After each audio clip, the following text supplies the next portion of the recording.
Bonjour tout le monde, bienvenue à cette étude sur l'Écoute Sichot, un discours du Rabbi sur la paracha de Toldot. Aujourd'hui, on étudiera sur cette relation entre Esav et son père Yitzhak. Yitzhak qui avait donc ses deux enfants, Yaakov et Esav. Et toujours la relation avec Esav, qui était Esav, c'est tout un grand sujet dans la Torah, un sujet très très intéressant. Et donc aujourd'hui, on s'arrêtera vraiment sur un point de cette relation entre Esav et Yitzhak. Ça va être un Rashi de la Torah, un Rashi qui a l'air assez simple, qui est même très connu. On verra comment le Rabbi il va l'apprendre, il va le discuter, il va poser des questions. Et finalement, on aura donc trois parties dans l'étude d'aujourd'hui. On aura comprendre le Rashi, Alpi Pshat. Après, on aura aussi la dimension de la halacha qui sort de ce Rashi-là. Et puis à la fin de la Sikha, on arrivera à comprendre ce Rashi selon la partie profonde de la Torah, selon la Chassidut. Donc c'est vraiment une Sikha très très intéressante. Elle est imprimée dans l'Écoute Sichot, dans le Chelek Rafé, dans le 25e volume de l'Écoute Sichot. Et c'est la première Sikha de la Parashat Toldot. Donc la Sikha elle commence comme ça. Bepirusho à la Pasouk. Sur son commentaire, Rashi sur le Pasouk, Vaïkdelu Aneharim, et les jeunes hommes ont grandi. Donc c'est au début de la paracha de la semaine, on nous raconte comment les deux jeunes hommes, Yaakov et Esav, ils ont grandi. Et là, la Torah vient nous décrire qui ils étaient quand ils ont grandi. Vaïe Esav, et Esav fut Ish Yodé Hatsaïd, un homme qui savait, qui connaissait la chasse. Ish Sadé, un homme de champ. Gomer. Donc a priori, Esav c'était une personne qui savait, était fort dans la chasse, allait chasser les animaux, et c'était un homme qui passait son temps dans le champ. Mais, Yitik Rashi et Atevot Yodé Hatsaïd, Rashi, il va copier les mots Yodé Hatsaïd qu'il savait chasser, et il va les expliquer. Vekatav, et comme ça Rashi il écrit qu'il ne faut pas comprendre la chasse au sens simple, qu'il allait chasser des animaux, parce que peut-être ça appartient plus au mot Ish Sadé, qui est écrit plus tard dans le Passouk. Mais il dit ici, on parle de quelque chose d'autre. Esav, c'était quelqu'un qui savait la tsoud, chasser dans le sens où les ramotes, de ruser, de mettre dans le piège, qui est à vivre son père, Béfiv, à travers sa bouche. C'est-à-dire que Esav, il avait un dialogue avec son père, Yitzhak, qui savait réussir à chasser dans le sens de l'attraper et de le mettre dans le piège, de lui faire croire certaines choses. Pourquoi? Qu'est-ce que Esav disait à Yitzhak? Veshoalo. Parce que Esav il demandait à son père, il disait Abba, père, comment on donne le maaser, donc le dixième, du sel et de la paille? Donc en fait, Esav il trompait son père en lui disant, comme il avait des questions dans la halacha, Esav il avait du sel, il avait de la paille, et donc il demandait à son père, papa, comment on donne le maaser du sel et de la paille? Qu'à Savour à vivre, et comme ça son père pensait, qu'il a un enfant très religieux, très méticuleux dans les mitzvot. Il lui pose des questions comme ça assez précises. Comment on donne le maaser du sel et de la paille? Ça, c'est ce que Rashi ramène, et comme ça Rashi explique le pasouk. Alors, la vérité, avant d'avancer, c'est juste pour comprendre, c'était quoi la grande question a priori de Esav. Alors, a priori, ce que ça a l'air, comme on verra, comme ça les commentateurs ils vont expliquer, c'est que le maaser, donc on connaît tous cette mitzvah, c'est que quand une personne, il a une récolte, donc c'est une mitzvah qui existe dans un champ, dans des arbres, une mitzvah qui peut exister aussi avec des animaux, une personne doit donner un dixième de ça dépend, parfois ça va être au Kohen, parfois, enfin au Lévi, parfois ça va être aux pauvres. En tout cas, une personne doit donner le maaser, un dixième de la production de son champ, de la production des choses qu'il a. Alors la halacha, elle est, comme c'est écrit au début de Masechet Masrot, qu'est-ce qui est chayav de maaser? De quoi on a l'obligation de donner le maaser? C'est kol shehu ochel, il faut que ça soit de la nourriture d'être humain, et gidulav mina haaretz, et que ça pousse de la terre. Il y a encore d'autres critères, mais ça c'est ce qu'on a besoin de savoir. Donc en fait, il faut avoir le critère que ça soit de la nourriture, et le critère que ça pousse de la terre. Alors, et ça, il voulait montrer à son père comme quoi il était très méticuleux dans les mitzvot, donc il demandait à son père, papa, comment on donne le maaser du sel? Le sel, c'est vrai que c'est de la nourriture, c'est du ochel, mais c'est pas guidoulav minaret, ça pousse pas de la terre. Et pareil, la paille. Alors la paille, ça pousse de la terre, mais c'est pas de la nourriture d'être humain. Donc en fait, et ça, il venait avec ces questions-là pour poser la question à son père, comment on fait avec ces matières-là, avec ces substances, comment on fait pour donner le maaser?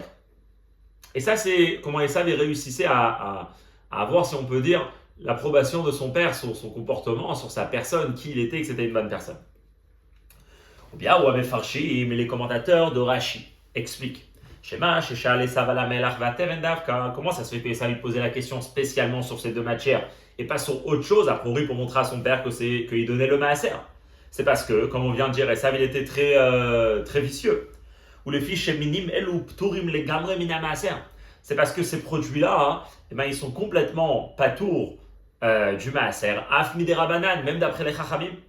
Ou bekach, et donc c'est à travers ça que Bikesh Esav, les harot et godel digduko bemitzvot, que Esav il a voulu montrer à son père son grand soin et sa grande méticulosité dans les mitzvot, ad keden etinat maaser gam midvarim apturim mina maaser.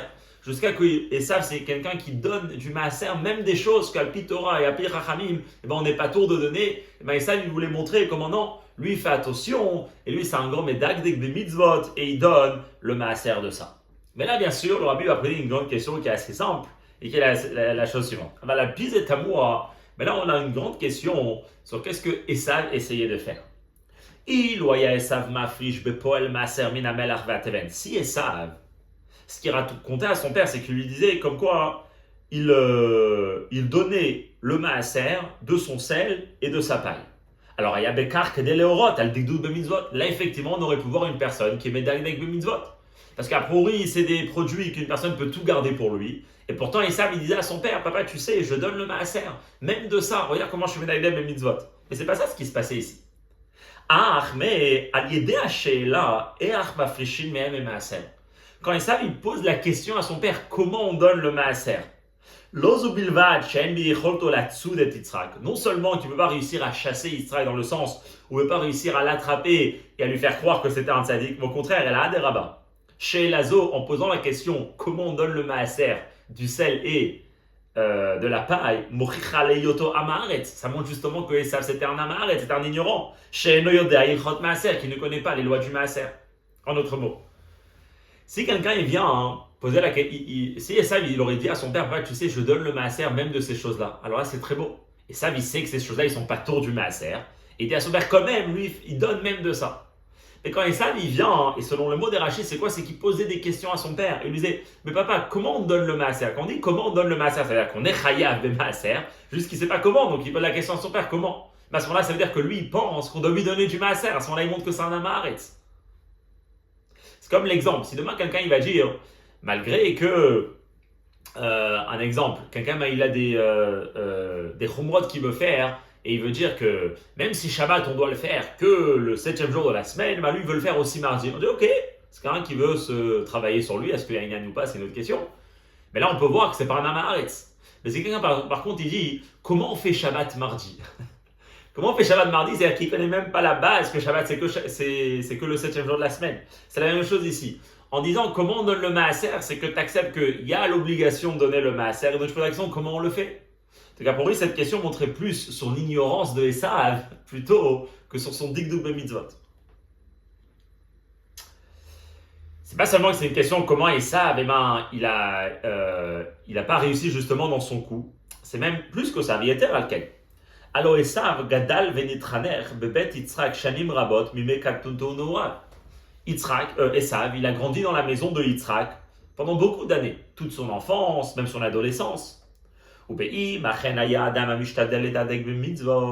si, en effet, Esav, c'était une personne qui était très méticuleux dans les mitzvot, qui fait chez lui, comme il essayait de se prétendre, forcément qu'il essayait d'observer comment son père Yitzhak lui-même accomplissait les mitzvot. Et donc forcément que aussi, qui voyait son père Yitzhak, malgré qu'il donnait le maaser de plein de choses, enfin de tous les produits qui poussaient la terre, etc. Mais il ne donnait pas le maaser du sel et de la paille. Et donc, comment même Bichlal, Esav il a eu l'idée d'essayer de ruser son père en lui posant cette question. La première partie de la question, c'est de dire, pour Esav, il n'a pas du tout réussi, c'est-à-dire il montrait plutôt que c'était un amaret, plutôt que c'était quelqu'un qui connaissait quelque chose. Mais pas ça même, historiquement, Comment on peut même comprendre et savoir qu'est-ce qu'il avait dans la tête? Si vraiment c'est ça la question qu'il posait, a priori, il voyait clairement que encore une fois, Esav avait grandi chez son père, c'est de là-bas qu'il connaît toute la Torah et les Mitzvot. Donc il voit que son père, il donne pas le maaser de ça. Comment ça peut même lui venir à l'esprit de dire, c'est ça que je vais poser à mon père? Donc ça c'est la question. Dans la vérité, c'est que la question va être encore plus forte quand on va voir Rashi, ici on va en train de jouer Rashi, comment Rashi a formulé cette histoire-là des questions de Esav à son père. Parce qu'on verra qu'il y a d'autres façons de comprendre cette question où effectivement on n'a pas les questions qu'on vient de poser. Ugdelatmi a l'étonnement grandit. Tochen pirouche rachizé. Donc le contenu de ce Rashi-là, donc cette explication de Rashi que quoi? Que le mot Yodea Tsaïd, ça veut dire chez Esav Bikesh Leharot le Yitzhak Shumedeg Mitzvot, que Esav essayait de se prétendre devant Yitzhak comme une personne qui respectait très très bien les mitzvot. Nimtza Het Betan Truma Ben Bebreshid Rabba. C'est des choses, bien sûr, c'est pas Rashi qui les a inventées, mais c'est écrit déjà dans le Midrash Tantruma, dans le Midrash de Bereshid Rabba. Maintenant, Betan Truma Niskar Adavar Beshinui Lashon. Dans le Tantruma, lorsqu'on ramène cette question, c'est pas exactement les mots qui sont écrits là-bas. Comment c'est écrit là-bas? C'est chez Sha'al, Esav et Yitzhak, Mahu, Shetehe Chayevet B'Maaser. La question là-bas, c'est plus, est-ce que le sel et la paille est Chayav du Maaser?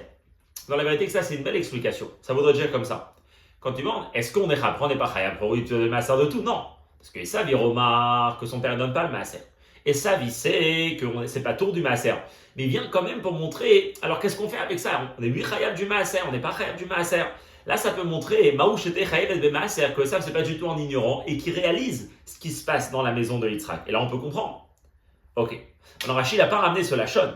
Rashi, il va plus prendre le Lachon du Bereshid Rabba. Aval, le Bereshid Rabba, dans un autre Midrash, Neemar Adavar, Bedome le Lachon Rashi, Bepirusho. Là-bas, les mots, effectivement, ils sont plus similaires à ce que Rashi va choisir d'écrire. Parce que là-bas, c'est écrit Ech metaknim milcha. Pas est-ce que, mais comment? Comment on arrange le sel? Comment on arrange la paille? Et qu'est-ce que ça veut dire?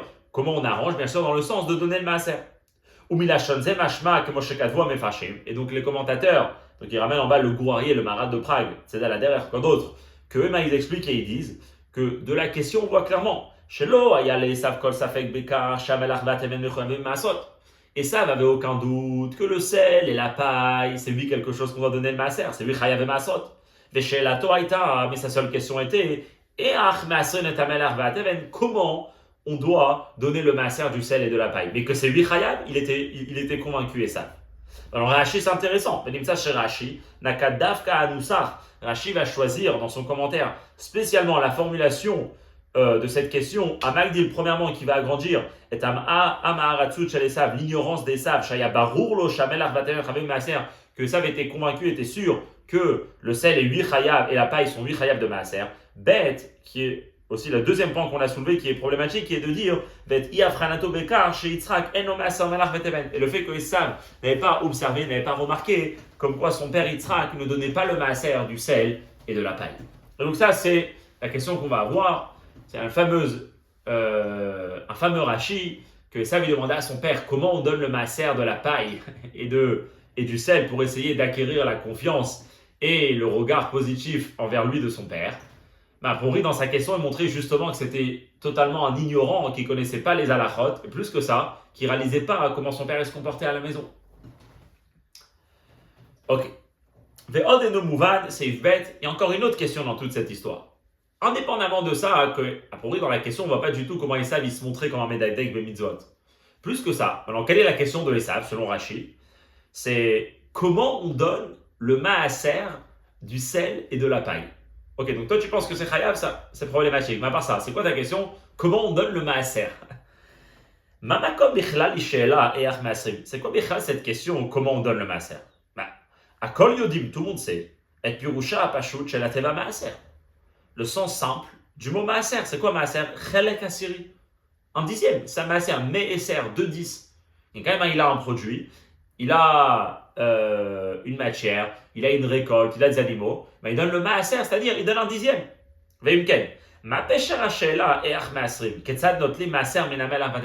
Qu'est-ce que Esav exactement il demandait à son père? Comment on donne le maaser? Comment on donne 10% du sel et de la paille. Ben, tu prends 10% et tu donnes aux pauvres, aux Cohen, il y avait à l'époque. Et pareil pour le sel. C'est quoi même la question que Esav demandait à son père? En réalité, c'est une très grosse question. C'est pour ça que le Rabbi va dire, Veine, elle devrait à Medrash Efchar Letaretz. Pour lui, ce qu'on a vu ici, c'est que Rashi prend ces mots du Midrash. Donc le Midrash Tanfuma Bichlal, lui, il comprend que les questions que Esav il avait envers son père, c'était plus, je sais que c'est pas Chayav du Maaser, mais qu'est-ce qu'on peut faire avec? Maintenant, pour lui, ça a l'air que le Bereshit Rabbah, c'était ce que Rashi choisissait de dire. Mais si on va faire attention, le Rabbi va expliquer ici. Le Bereshit Rabbah, c'est aussi autre chose, c'est pas Rashi. Mais elle dit vrai Midrash Efchar Letaretz, les mots du Midrash, on peut répondre.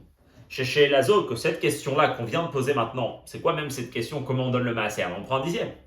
Là, c'est Seif Aleph, et pareil, la question qu'on a posée dans le Seif Aleph, car pour lui, cette question ne montrait pas du tout le dikdouk de Esav dans les mitzvot.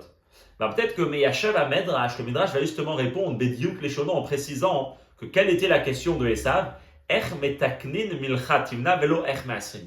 Comment on arrange le sel et la paille, et non pas comment on donne le maaser. C'est-à-dire, le Midrash, il faut l'apprendre comme ça. Bevada yada Esav, shamel arvateven pturim mina maaser. Bien sûr que Esav savait que le sel et la paille sont pas tours du maaser. C'est-à-dire, venons, on enlève les questions qu'on avait avant. Esav n'a jamais posé la question à son père en ayant en idée en tête que c'est lui des produits sur lesquels il est chayav du maaser. Ça, c'est sûr que Esav n'avait pas ça en tête. Alors, c'est quoi sa question?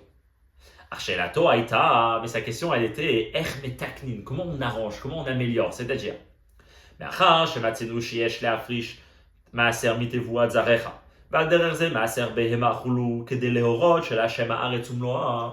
ça lui vient avec une question suivante. Et ça lui voit qu'Hachem il a demandé que quand une personne il a une récolte, donc des aliments qui poussent de la terre, et ben il doit donner 10% de ça. Une personne il a des animaux, il a des nouveau-nés, il doit donner 10%. Et pourquoi? C'est quoi la raison de donner 10%? C'est bien sûr le maaser, il représente toute l'idée de la Hachem Haaretzumloa, que toute la terre, avec tout ce qu'il y a à l'intérieur appartient à Hachem. Et par le fait que quand une personne il a quelque chose et il donne de ça malgré que ça lui appartient au Kohen, aux pauvres, il est bien en train de montrer qu'il a cette conscience que tout appartient à Hachem et donc il se comporte avec ça comme Hachem lui a demandé. Il y a une partie qui appartient à lui, il y a une partie qui doit aider les autres avec, etc. Alors, et ça, il dit, je vois qu'il y a la notion du maaser qui existe dans tous les aliments. Imken, si c'est comme ça, tzrichim liyot.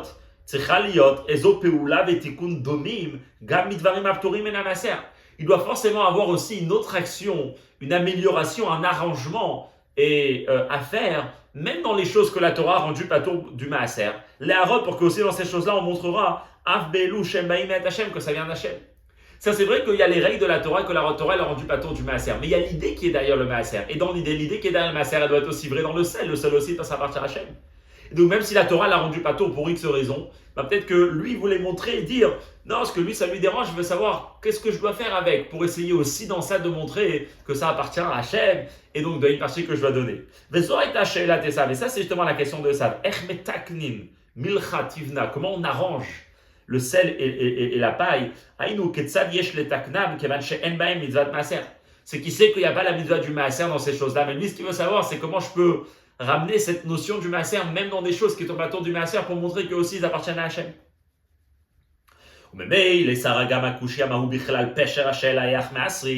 Et donc grâce à ça on peut répondre bien sûr aussi à la question qu'on vient de poser au début du Seif. C'est quoi là? Comment tu donnes le maaser? On sait très bien comment on donne le maaser. La pensée c'est pas ça la question de Esav. Esav achen lo shalach yach maaser, mais Esav il n'a pas de question comment on donne le maaser, c'est 10%. Esav lui demandait et la metaknin, comment on arrange? Puisque là, il n'y a pas la mitzvah du maaser, alors là aussi, il faut donner un dixième, peut-être qu'il faut donner juste une partie, il faut faire quelque chose de symbolique, parce qu'il n'y a pas le lien de donner 10, etc. Ça, c'était la question de ça. Qu'est-ce que ça sort? Ça sort d'ici, avant de revenir à Rashi, c'est que quand on étudie le Midrash, il veut parler aussi de cette même idée. Donc d'expliquer que Yodé Hatzaïd, c'est que Esav, il essayait d'acquérir le regard positif de son père envers lui. Comment il faisait? En lui posant des questions très spéciales, que lui, c'était pas du tout un Amaharetz. Et il savait très bien comment Yitzhak se comportait. Mais lui, il avait des questions, il voulait venir montrer à son père que lui, il essayait de faire tellement bien les choses que même dans des choses qui ne sont pas tour du maaser, il voulait aussi là-bas mettre l'idée du maaser, comme ça, dans tous les objets du monde, dans tous les aliments, dans tous les produits qu'il avait, et ben il ramenait cette notion que la Hachem Haaretzumloa. Ça, on comprend bien. Mais bien sûr que tout ça, c'est pas du tout une réponse pour Rashi, et justement, ça va agrandir la question de Rashi. Ou les fils et Gadlat Mia Odioter. Selon ce qu'on a expliqué, qu'il y a un midrash qui nous explique tout ce passouk parfaitement, sans aucune question. Alors la question maintenant, elle vient chez Rashi. Là, machina Rashi, milachon à midrash. Comment ça se fait que Rashi, qui se base sur le midrash pour expliquer cette question, il va changer de comment la midrash a expliqué la question que Esav avait envers son père, ou bemakom et achmetak, au lieu de parler de comment on arrange, comment on améliore cette chose-là pour montrer que ça appartient à Hachem. Katav et achme asrin, il disait que non, la question de Esav c'était lui lié à la mitzvah du maaser. Pour il avec deux questions. Alors c'est quoi ta question, Esav? Ok, tu sais pas que tu as le maaser, tu penses qu'il faut lui donner le maaser, ben donne 10%.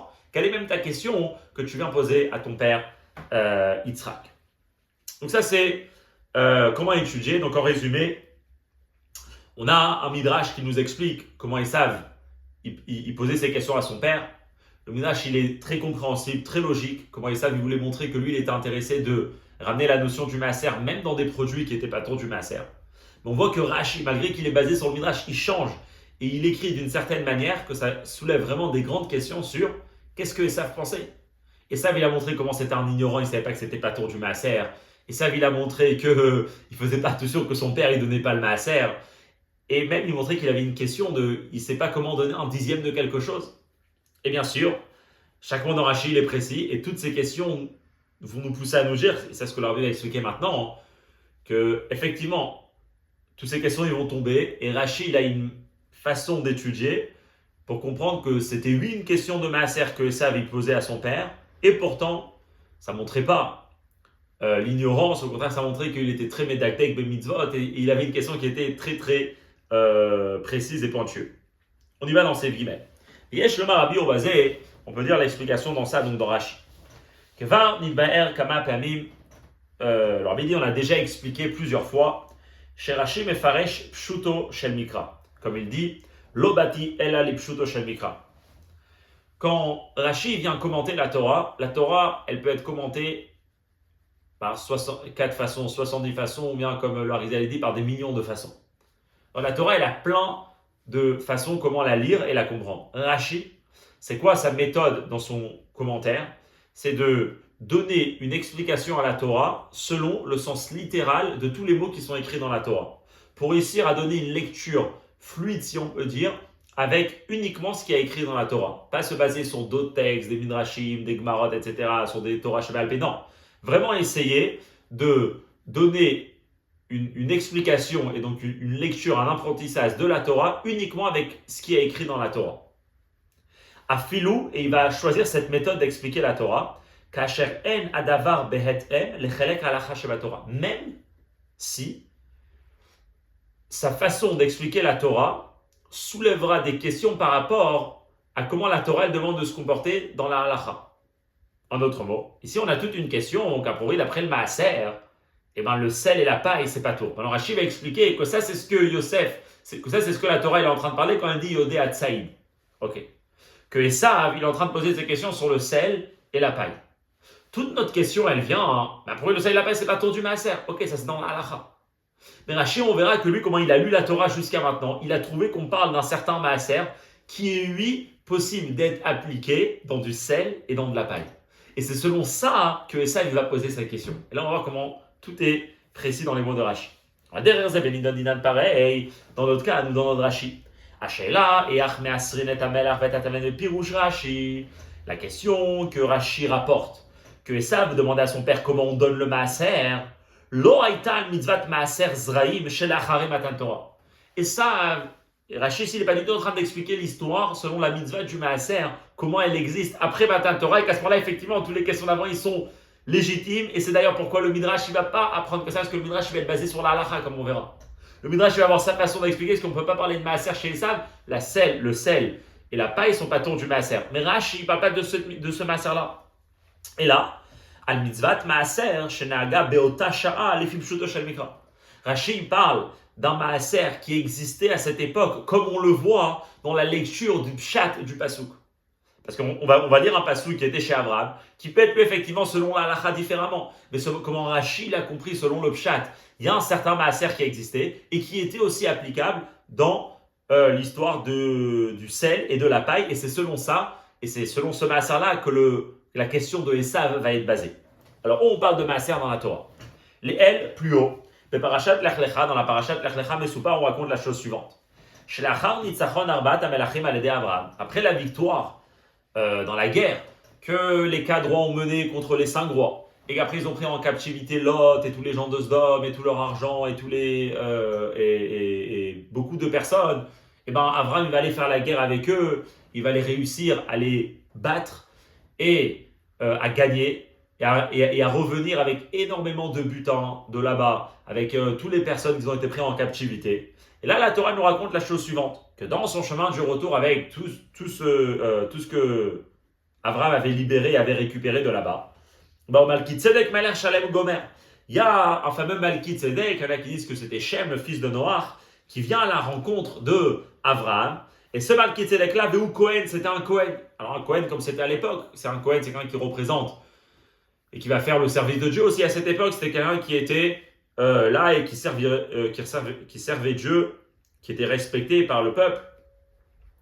Et quand Abraham il va rencontrer Malki Tzedek, alors là le passage qui nous dit Vaïten lo, et il lui a donné Maaser, du Maaser, Mikol de tout. C'est quoi il lui a donné du Maaser de tout? Ou Pirej Rashi, Rashi l'explique. Vaïten lo, qui a donné à qui? Abraham. Déjà premièrement, Abraham, il a donné le Maaser, Maaser Mikol Asherlo, de tout ce qu'il avait. C'est quoi de tout? On peut expliquer le tout comme on verra d'une autre manière. Mais Rashi comprend que dans cette rencontre-là de Abraham qui rencontre un Kohen, et ben, quand la Torah nous dit qu'il lui a donné du Maaser, c'est qu'il lui a donné du Maaser de tout ce qui appartenait à Abraham. Pas le Maaser juste sur la récolte qu'il avait ou sur des animaux qu'il avait. Le Maaser de tous ces biens qui lui appartenaient. Pourquoi il lui a donné le fichier à Kohen? Parce que Malki Tzedek c'était un Kohen. Comment c'est-à-dire? La première chose que Rashi ici soulève, c'est quoi? Que c'est Abraham, que Nathan Maaser le Malki Tzedek chez Kohen, que c'est Abraham qui a donné le Maaser. Parce qu'on peut lire le passou, comme il y a d'autres commentateurs qui comprennent, que Vaïten lo Maaser Mikol, c'est qui Vaïten lo? C'est Malki Tzedek qui a donné à Abraham. Donc la première chose qu'on voit dans ce Rashi, non, c'est Abraham qui a donné à Malki Tzedek. Donc Abraham, il avait un comportement déjà de donner le Maaser. Et c'est combien le Maaser qu'il lui a donné? C'est quoi le Maaser qu'il lui a donné? Netinazo Aïta Mikol Asherlo. Il lui a donné un dixième de tout ce qui lui appartenait. Rien à voir avec uniquement de la récolte qui exclut à ce moment-là certaines choses comme le sel et la paille. Tout ce qui appartenait à Abraham, c'est de ça qu'il a donné à un dixième à Malki Tzedek. Et comme les commentateurs expliquent, que Rashi ici vient justement pas comprendre comme une autre explication qui peut dire chez Maaser, chez Nathan Abraham, Ayarak Mishla la Milchama. Il y en a qui comprennent que Vaïtelno Maaser, ça se rapporte uniquement sur tout ce qu'Abraham il a récupéré du butin de la guerre et des hommes et des serviteurs, etc. De ça, il a donné un Maaser. Il y en a qui veulent comprendre comme ça, quand on verra plus tard, c'est la chita du Rambam et le Ramban et encore d'autres. Mais ça, Rashi ne veut pas prendre comme ça. Pourquoi? Les fichés mais forage le mikra lechut techem demshach hakatusham. Mais parce que le fait qu'on ne parle pas du tout ici du butin de la guerre, c'est quelque chose qui est clair quand on lit le passouk juste après. Que chez Abraham, quand à la suite de ça, que Malki Tzedek lui dit bon, regarde, t'es parti libérer tout le monde, donne-moi les êtres humains, donne-moi tel un nefesh, vers Rechush Kachlach, et prends tout l'argent, tous les biens que tu as récupérés, garde-le pour toi. Qu'est-ce qu'Abraham il répond à Malki Tzedek? Non, il dit je ne prendrai même pas un fil, même pas un lacet de chaussures de tout ce que j'ai récupéré, vraiment rien du tout. Abraham n'a rien récupéré du butin de la ville de Sédom. Et là, et donc, quand on dit Vaïtano Maaser Mikol, puisqu'il a tout rendu ce qu'il avait pris en butin, de quoi on parle Maaser Mikol, Rashi veut dire, c'est qu'à Maaser Aya Mikol Achalo de tout ce qui lui appartenait. Qu'est-ce qu'on voit de là? On voit de là, Areche Avraham, Ayanoheg, Liten Maaser, Mikol Achalo le Avram, Mikol Nechasav. Que Abraham, il avait un comportement que lui, il avait pour lui, qui n'est pas le comportement d'après la Torah, qui était de donner un dixième de tout ce qui lui appartenait, de tous ses biens. C'est quoi les biens d'Abraham? C'est qu'Améphor Ashley Alminé, comme c'est écrit clairement plus haut dans la paracha là-bas, dans paracha de Lech Lecha, qu'Abraham, il avait Tzot, c'est vrai qu'il avait du bétail, des animaux, mais il avait Gomer, il avait Avadim, des serviteurs, Kesef, de l'argent, Zahav, de l'or. Ça, c'est un rachid qui est très important, parce que ici, il nous apprend sur un nouveau concept de Maaser qu'on ne connaît pas jusqu'à maintenant. Donc, on connaît le maaser, qu'on donne de la récolte, des animaux. Et là, avant, Abraham, on voit qu'il a un comportement que lui, il voit tous les biens qu'il a, toute sa fortune, et de ça, il donne 10%. Ok? Selon ça. Ça, c'est ce qu'on voyait qu'il y avait chez Abraham. Est-ce que c'était que chez Abraham? Alors, ומאחר שיצווה את בניו ואת ביתו אחריו, ושמרו דרך השם לעשות צדקה ומשפט, la Torah, elle témoigne sur Abraham que pourquoi Hachem il aimait tellement. Parce qu'Abraham, son bon comportement, il ordonnait ça aussi à ses enfants et à sa famille. Et il suivait le chemin d'Hachem pour faire la tzedaka et le mishpat. Donc on comprend bien que si Abraham il faisait ça, selon ce que la Torah nous raconte, comment Abraham il a influencé aussi toute sa famille, que chez Yitzhak Naatken. Même Yitzhak aussi, il avait son comportement, veifrish maaser, et donc Yitzhak donnait du maaser, l'orak mitevuato, pas seulement de sa récolte, que ça on sait clairement. Le passouk dans la Torah, à la fin du Sheni, si je ne me trompe pas, on parle de Yitzhak qui trouve là-bas une énorme mesure de récolte. Et là-bas, Rachid dit, quand on parle de cette mesure, c'était uniquement le maaser que Esav y donnait, c'est-à-dire que Yitzhak donnait. C'est-à-dire par rapport à Yitzhak, par rapport au maaser de la récolte, le maaser comme après Matan Torah, on voit clairement que Yitzhak il le faisait. Ça, c'est vrai que c'est écrit clairement dans le passouk. Mais en plus de ça, on doit dire que chez Yitzhak, il y avait aussi le comportement de donner et la maaser Mikol Charlot de tout ce qui lui appartenait. Ça, c'est ce maaser que Esav y donnait. D'ailleurs, comme il ramène dans la note 23, on voit clairement ça chez Yaakov dans la Torah. Quand il prie à Hachem, il ne dit pas je te donnerai le maaser des animaux, des récoltes. Il dit je donne le maaser de tout ce que tu me donnes. On voit de là qu'aussi chez Yaakov, il y avait une différente notion de maaser qui existait à l'époque, qui n'est pas comme le maaser d'après Matan Torah. Ok. Donc Rashi, comment il comprend la Torah, c'est qu'on donne le maaser de tout ce qui nous appartient. Quand on dit tout ce qui nous appartient, donc bien sûr ça va être aussi le sel et la paille, comme on verra. Et ce maaser, effectivement, il n'existe pas après Matan Torah. Ça, c'est une façon de comprendre. Le Rabbi va dire, maintenant ça c'est spécialement d'après Rashi. Le Rabbi ici va donner une autre possibilité très intéressante de dire que peut-être on peut dire que le maaser, même qu'on a appris avant que le sel et la paille c'est pas tour, c'est parce qu'on parle uniquement du maaser lié à la récolte de la terre. Mais même après Matan Torah, il y a un maaser qui peut concerner le sel et la paille. Et ça, bien sûr, c'est quoi? C'est le maaser qu'on utilise aujourd'hui dans le langage courant. Souvent, aujourd'hui, la majorité des gens ne sont pas agriculteurs ou éleveurs d'animaux. Et donc, du coup, quand on dit maaser, souvent aujourd'hui, de quoi on parle de la mitzvah de la tzedaka. Il y a une mitzvah, indépendamment du maaser, de la récolte, que lorsqu'une personne il gagne quelque chose, donc des frais qu'il a gagnés, et il doit donner 10% de ça à la tzedaka. Donc ça, c'est pas lié avec la mitzvah du maaser, c'est pas lié avec le Lévi, c'est pas lié avec le Kohen, c'est vraiment avec ni maaser sheni, ni manger à Yerushalayim, toutes les lois du maaser, c'est vraiment la mitzvah de la tzedaka du maaser. Et cette mitzvah de la tzedaka du maaser, alors là, elle concerne, oui, effectivement, tous les produits et tous les matériels qu'une personne a. Et peut-être qu'on peut dire c'est que c'est de ce maaser-là qu'on parle.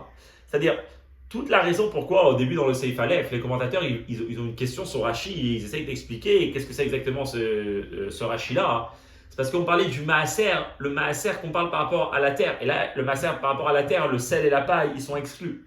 Mais si on parle par rapport à la mitzvah du maaser, de la tzedaka, alors là on peut parler de toutes les matières, parce que dans tout ce qu'on a, une personne il doit donner un dizaine de ça, la tzedaka.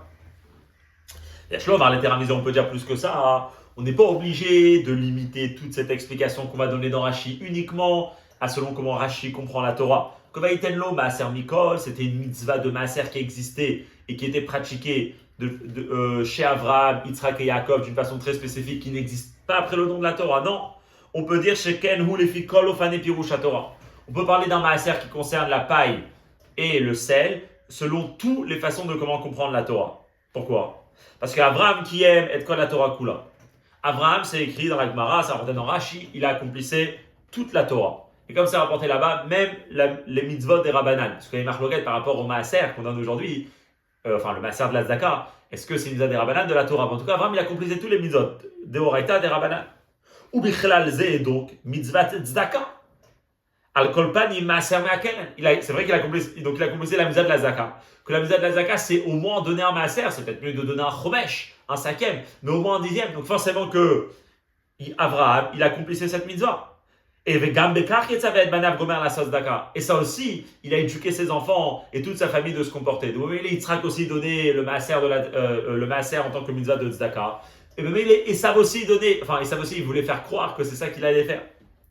Talpiz et tout va tout. Après ce qu'on explique ici, on enlève toutes les questions. On peut comprendre tout simplement Kavanat Esav, l'attention de Esav, Beratzoto Latsul et David, quand il voulait essayer de tromper donc son père, Bishelato, lorsqu'il posait la question, et il disait, papa, comment on donne le maaser du sel et de la paille? C'est quoi l'histoire? Yitzhak lui-même, il donnait le maaser de la paille et du sel et de la paille. Les parce que Yitzhak, forcément, comme son père, il donnait le maaser Mikol Hashalo, ou bien en tant qu'une mitzvah qui existait uniquement à l'époque, ou bien comme la mitzvah de la tzedaka qu'il faut donner le maaser. Et donc il donnait. Et donc quand Esav il vient, il n'est pas du tout en train d'être un ignorant, il parle de quelque chose que même Yitzhak est en train de faire. Alors maintenant on va dire, c'est quoi sa question? Alors donne un dixième, mais c'est tout. Et Shelat Esav, et la question de Esav, Aïtarak, et Achme Asrin Roulou Kedil Kaman. C'est juste que Esav il avait une petite question, là on verra. Quand Esav il était très rusé, c'est qu'il avait une question, comment on donne le maaser du sel et de la paille? Parce qu'il aurait une question très précise sur spécialement le sel et la paille. La maskana, c'est qu'il y a le midrash, comment il va apprendre selon la halacha, pas la mitzvah du maaser, de la tzedaka, mais la mitzvah du maaser de la récolte. Et donc il comprend que toute cette histoire de Esav n'était pas liée à la mitzvah de maaser de la Torah, parce qu'on ne donne pas le maaser du sel et de la paille. Donc d'après le midrash, c'était unique. Esav il ne demandait pas comment on donne le maaser. Esav il savait que ce n'était pas chayav du maaser. Mais ce qu'il demandait, c'était de savoir comment on peut ramener la notion du maaser, même dans des choses qui ne sont pas tour du maaser. Le rabbi, il montre bien que Rashi, il change du midrash, il veut lui parler de la mitzvah du maaser, comment c'est possible? Et ce qu'il a fait dans Seif Gimel, c'est de prouver qu'effectivement, on peut parler d'un maaser, déjà, même sur le sel et la paille. Si on parle d'un maaser, comment il était pratiqué à l'époque d'Abraham, Aïtano Maaser Mikol, que Rashi là-bas clairement il dit qu'il donnait le maaser de tout ce qui lui appartenait, donc de toutes les matières qu'une personne doit donner, ou bien si on parle du maaser de la mitzvah de la tzedaka, alors là on peut parler aussi du sel et de la paille qu'on donne le maaser. Ok, donc Yitzhak il n'est pas ignorant, Esav il n'est pas ignorant, Esav il voit très bien ce qui vient chez son père, mais Esav il a une question, c'est quoi sa question? Comment on donne le maaser? Donc comment on donne un dixième du sel et de la paille? C'est quoi sa question? C'est ce qu'on va voir maintenant. C'est Yvdalet.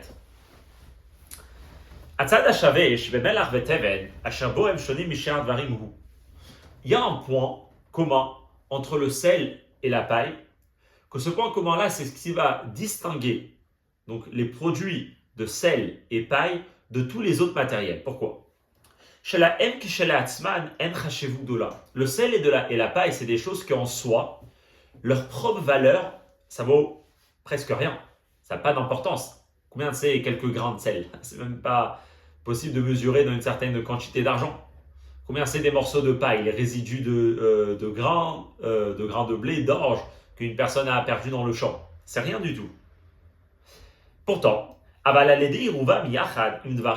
lorsqu'on va mélanger, lorsque le sel ou la paille va contribuer à d'autres choses, alors là ça vient du sel ou de la paille, toelet yetera, un avantage énorme chez l'OBRR, qui n'est pas du tout de la même valeur à la toelet chez la ifnatzman que le propre avantage qu'eux ils ont. C'est-à-dire, comme il va continuer à expliquer, chaque chose, elle a sa propre valeur en soi, et parfois quand on la mélange ou elle contribue à quelque chose d'autre, elle peut prendre de la valeur. Mais le sel et la paille, ils ont quelque chose de spécial, c'est qu'en soi, ils n'ont presque aucune valeur.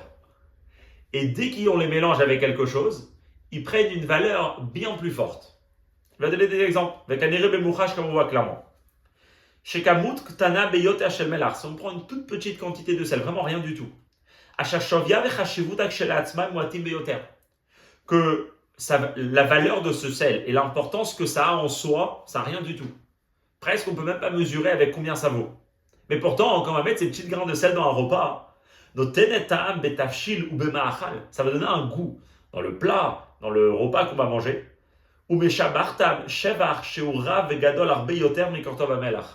Ça va pourtant les améliorer et améliorer le repas bien plus fort, et ça va lui donner une importance bien plus forte que l'importance que le sel avait en soi. On sait tous, quelqu'un il a travaillé des heures, il a préparé tout son cholen, sa dafina, sa pkeila pour chacun sa coutume, ou bien quelqu'un il a préparé un très très bon poisson, un très très bon repas. Imaginons tout ça sans du sel. Quelle valeur ça a ce plat? Presque rien. Il est presque pas mangeable. Le sel en soi, qu'on va mettre à l'intérieur, il vaut aussi presque rien. Enfin, il vaut presque rien, alors qu'ils sont un morceau de poisson, un morceau de viande.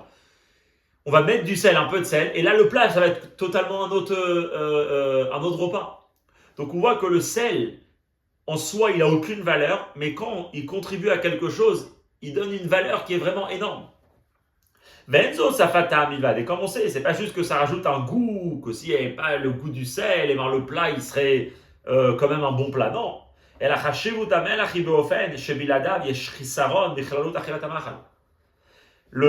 L'importance du sel, c'est que s'il n'y a pas de sel dans un plat, et ben c'est pas juste que le plat n'est pas très très bon, le plat il manque quelque chose d'essentiel. Ou Belachana Katouv, comme Yov, il le dit clairement, Ayachel Tafel Mibli Melach. Est-ce qu'on mangera un repas sans sel? C'est même pas mangeable. Ce qu'il voulait dire là-bas, que comme il y a quelque chose qui n'a pas de sel, c'est même pas mangeable, c'est rien du tout. Et ça, c'est quelque chose d'intéressant qu'on voit dans le sel. Valder Erzeteve. La même chose on peut voir dans la paille. Mitzad Atzmo en soi, c'est quoi de la paille? Pourquoi c'est utilisé de la paille? C'est que Bemachal Bema, c'est pour donner par exemple à manger à un animal. Ou Letzorech Hasaka Betano Vekayotzebazé, ou bien par exemple pour allumer un feu, comme vous connaissez tous les Gmarot, la Gmara de Masechet Shabbat par rapport à Tano Vekiraim, qu'on allume avec de la paille, etc. Donc ça en général c'est l'utilité qu'on va avoir avec de la paille. Quand ça c'est l'utilité, donc en soi que la paille elle va amener à quelque chose pour nourrir un animal ou pour brûler, mais pourtant, Shovio vechashivuto moatim beyoter. Quelle est sa valeur? Quel est le prix de ce morceau de paille? C'est rien du tout. Aval kacher, nasebo shimush la siat levenim lebinyan vechulu. Pourtant, quand quelqu'un de même il voudra construire quelque chose, il voudra fabriquer des briques. On connaît tous déjà de la Torah combien la paille c'est important pour la solidité de la brique, pour l'isolement que la brique peut apporter. C'est pour ça qu'il y avait toute l'histoire dans la Torah, dans Parashat Shemot, quand même un Paro, il n'a pas voulu donner de la paille, toute l'histoire que ça a créé, etc. La paille, c'est essentiel pour celui qui s'y connaît dans la construction, pour construire des briques. Shavio Gadol Miod, et là, il prend une valeur bien plus forte. Alors bien sûr, toutes les choses, ils peuvent avoir une petite valeur pour eux, et quand ils contribuent à quelque chose, ça peut être énorme. Ok. La paille et le sel, ce qu'il y a de spécial, c'est qu'en soi, ils valent rien. Mais quand ils participent à quelque chose, qu'ils sont mélangés dans quelque chose, et bien là, ils prennent une très très grande valeur. Oh, et ça, il est très très très vicieux. Et ça, il donne le maaser de tout, il a vu son père qui donne le maaser de tout, ou bien parce que comme Abraham maaser m'école, ou bien mitzvah de la mitzvah de Zakabedi, il y a deux choses sur lesquelles j'ai une question. Papa, je donne le maaser de tout. Il y a deux choses que je ne sais pas comment donner le maaser. Vezo aita shelat Esav, et là vient la question de Esav. Quand on parle par rapport au maaser, dans notre cas, nous, c'est quel maaser? Le vaïten lo maaser mikol, an asherlo, anita lechumra mikol anechasim. Quand on donne le maaser comme Abraham y donnait, c'est quoi ce maaser-là? C'est donner 10% de toute ma fortune, de tous les biens que j'ai. Et comme il dit dans la note 32 avec l'étoile, on va le lire maintenant. Aïnusha maaser mikol asherlo, eno alede afrashat maaser mikol min vamin bifne atzmo. Et la mafrish maaser mishaviat kol nechasab. Le maaser de Abraham, c'est pas qu'il avait tout ce qu'il avait et de chaque objet, de chaque matière qu'il avait, il donnait 10%. À ce moment-là, tu donnes 10% de chaque chose. Mais c'est qu'Abraham, il voyait toute sa fortune, combien il valait, et de ça, il donnait 10%. Donc là, Esav, il dit, quand je viens pour évaluer toute la fortune que j'ai, et de ça, je dois donner 10%. Alors les Choram comme l'Omar, là, il peut avoir une question. D'un côté, je peux dire, Sheyesh l'archov et Maasar Ateven ve'amelach, Shelo lifi midatan mishkalam ou minyanam mifne atzmam ou baove ki be maaser be'ema. Généralement, comment on donne le maaser? On mesure, ou bien on pèse, ou bien on compte combien il y en a. Ça dépend si c'est des légumes, ça dépend si c'est des animaux. Et selon ça, on donne 10% parce que ça, c'est les choses qu'on a en face de nous qu'on doit donner 10%. Mais peut-être que par rapport à notre histoire, c'est pas comme ça qu'il faut faire avec le sel et la paille. Et là, les fiches shoviam shel minim elu kashayavo les shimush bepoel. Peut-être qu'on doit les évaluer et leur donner de la valeur, comment ils vont être pas en soi, mais selon leur utilité, quand ils vont être utilisés concrètement. Par rapport à d'autres choses qui ont leur propre valeur.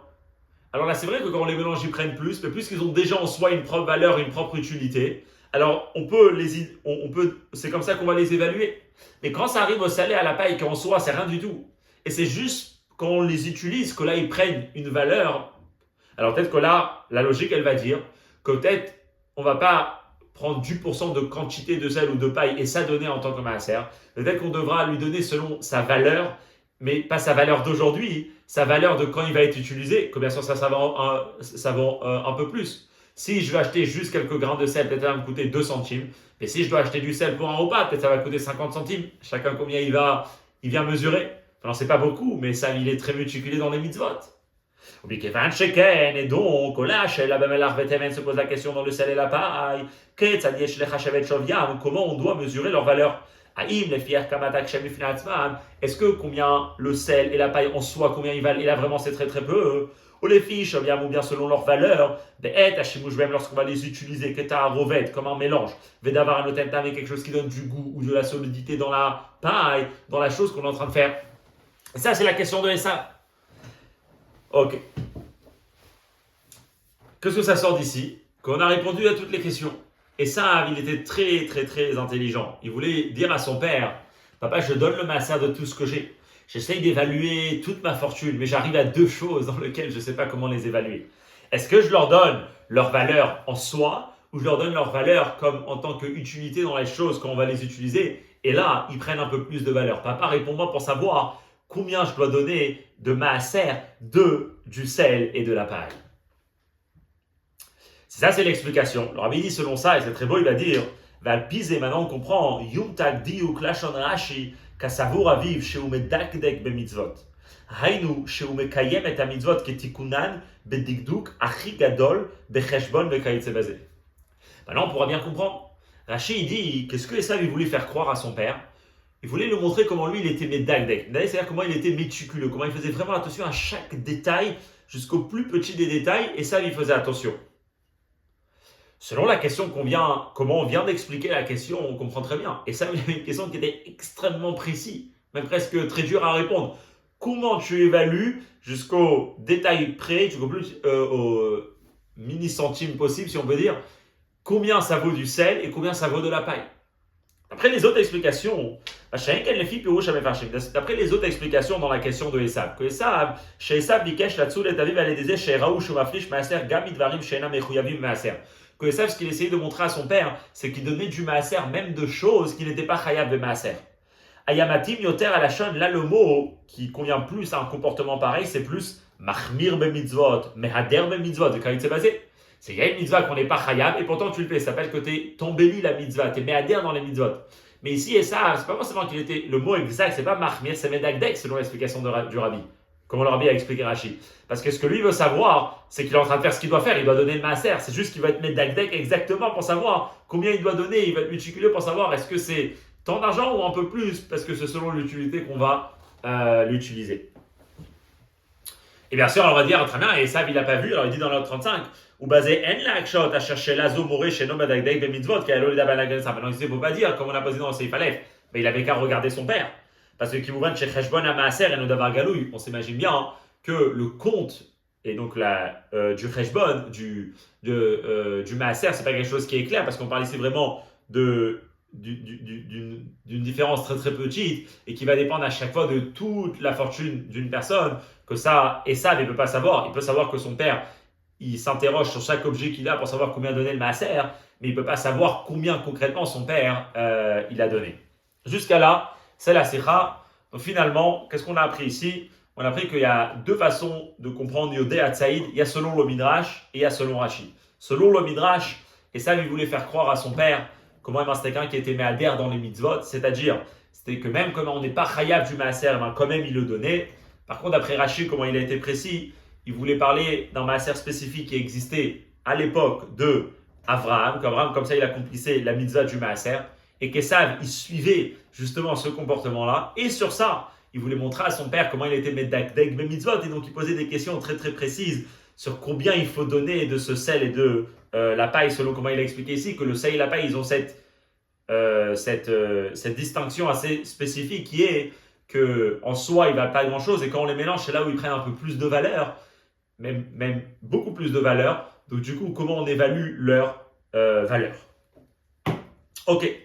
À partir du Seif E, le Seif E, c'est comme une petite, c'est pas une petite parenthèse, c'est maintenant, de ça le Rabbi va prendre quelque chose selon la halakha. Il va prendre quelque chose par rapport à une fameuse marloquette entre le Rambam et le Ravad, et puis après le Seif Vav, ça va être comprendre toute cette histoire-là, al-pi chassidut. On y va dans le Seif E. Mehaïnyanim amuflaim al derech ahalacha chez les pirouj rachizé. Des choses merveilleuses qu'on peut en sortir selon ce Rashi-là dans la halakha. On verra qu'il y a toute une question dans la halakha entre les Rishonim. Et de ce Rashi-là, on peut voir quelle est la shita de Rashi dans une certaine question d'halakha. Très intéressant. comment le rabbi ici, il a été précis dans chaque mot, qu'il y avait des grandes questions qui se posaient, que c'est pour ça que dans les notes, il ramène d'autres commentateurs qui ont voulu un petit peu changer de Rashi. Le rabbi, il a vraiment gardé tous les mots et montré qu'effectivement, Rashi, c'est sa précision qui montre son explication et comment chaque mot il est précis, qui veut donner une explication selon le pshat qui appartient uniquement à la façon de Rashi d'expliquer la Torah. Alors, Kaniskar leel seif bet, la shana midrash i ech metaklin, un Rashi nakat ech masrim. Comme on a mentionné dans le seif bet, le midrash il comprend que toute cette histoire de Esav, c'était une histoire pas de maaser qu'on est chayav al pitora, c'était Esav qui voulait rajouter, qui voulait ramener la notion du maaser dans des choses qu'on est patour al pitora, ce qui veut dire que d'après le midrash, il n'y a pas de maaser qui existe dans le sei et la paille. Par contre, Rashi lui dit, Each Masrin, il a choisi d'expliquer cette question-là, que c'était lui, la mitzvah du maaser ici, qui concernait Esav dans sa question. Donc on a une différence entre Rashi et le Midrash pour comprendre est-ce qu'on peut parler d'une mitzvah de maaser dans ces choses-là. Mais Yesh Lomar, on peut dire, chez Shinouizé ben Aleshonot, qu'est-ce qui va amener cette différence entre Rashi et le Midrash? Comment apprendre la question de Esav? C'est Taloui Biplukta ben Rambam la Ravad. En réalité, parce qu'en fait ça remonte à une marloquette, c'est fondé sur la marloquette qui existe entre le Rambam et le Ravad, et que Rashi effectivement et le Midrash ils vont être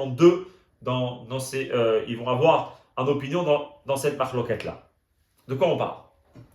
Ilchot Melachim, dans Ilchot Melachim, tout à la fin dans Perek Tet, Dan Rambam et Mitzvot Shenagu Kodem Matan Torah, le Rambam, dans son livre Yad HaChazaka, il discute par rapport aux mitzvot qui existaient avant le don de la Torah. Vezé les Shoné, voilà ce qu'il dit.